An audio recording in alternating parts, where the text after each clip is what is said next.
Projekt je vreden nekaj več kot 800 tisoč evrov, od tega pričakujejo na razpisu okrog 500 tisočakov. Mi ne pričakujemo, da teh sredstev ne bo, ker imamo v bistvu že, bom rekla, zagotovilo iz sveta regije, da je pač projekt zelo primeren za izvedbo. V bistvu smo v prejšnjem tednu tudi pridobili dodatnih 60 tisoč evrov, ker sta dve občini odstopili od projektov, tako da ne pričakujemo tukaj zapletov. Cona je velika 40 tisoč kvadratnih metrov, ki jo bodo opremili z ustrezno infrastrukturo. Potencialne vlagatelje za gradnjo že imajo, pravijo na občini.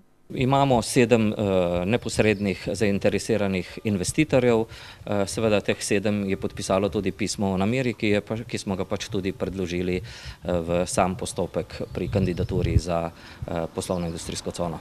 V prvi fazi bodo sicer gradili na 20 tisoč hektarjev veliki površini, saj občina še ni lastnica vsega zemljišča.